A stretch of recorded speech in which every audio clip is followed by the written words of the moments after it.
I want to just make a few points about the posting I put up, in, which I now have on the screen, typical steps in a personal injury case based on a vehicular accident. The first point or observation I would make where we have, after the client is injured, the client sees a lawyer. I guess one could ask, well, how is the client going to get in touch with the lawyer? Certainly if you turn on TV or drive down the expressway, you'll see a lot of lawyer advertising.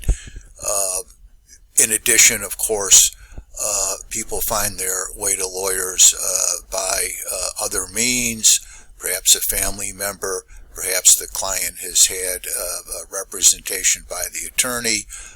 There is still such a thing as reputation that doesn't necessarily find its way onto billboards. And I'm not taking a dig at lawyer advertising. I'm only pointing out that there are other methods as well, or causes that lead the client to select a lawyer. When we get to the next point, lawyer screens the case. What I mean by that is there's two essential questions the lawyer is going to want to have some kind of an answer to. First of all, is there any basis for claiming negligence? And what I'm going to say is that in most vehicular accidents, the answer is probably.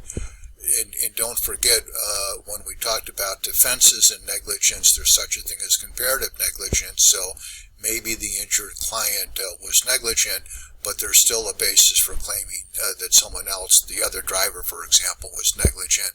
And in the ball game, it may be that damages at some point will be reduced or discounted for the client's negligence.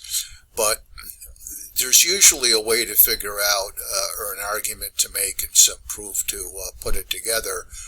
It doesn't have to be crazy pants stuff like some of the litigation challenging the results of the election. In fact, a lawyer has an ethical duty to have a sound and justifiable basis for bringing a claim. But typically that can be done when there's a vehicular accident.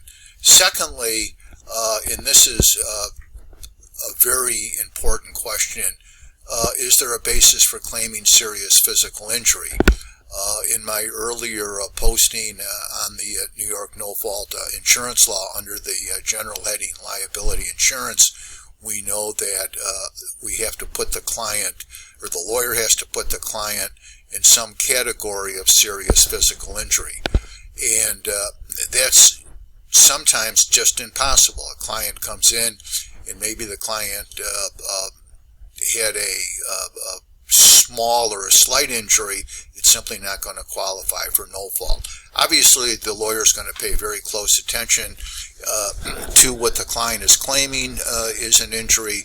There may be an ongoing course of medical treatment, or the lawyer may send the client or recommend that the client go see a physician.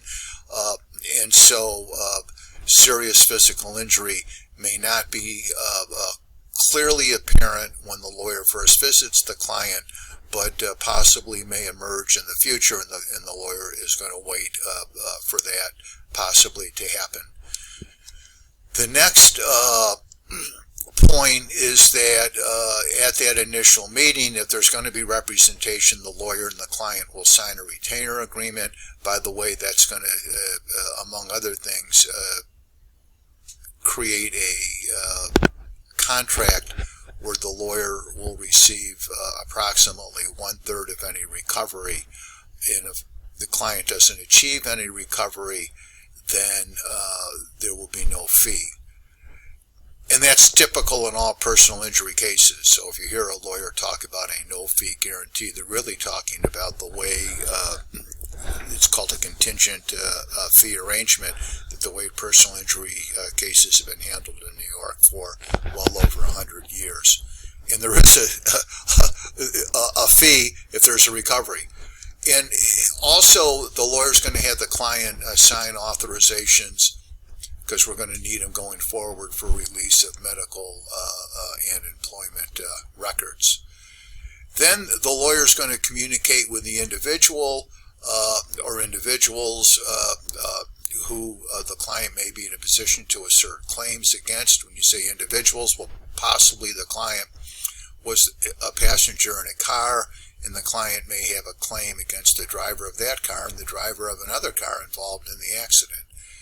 And the lawyer is going to send a letter to those folks, and the lawyer is going to advise that the lawyer is representing the injured person, and that those recipients of the letter should be turning the letter over to their insurance carriers to protect their rights.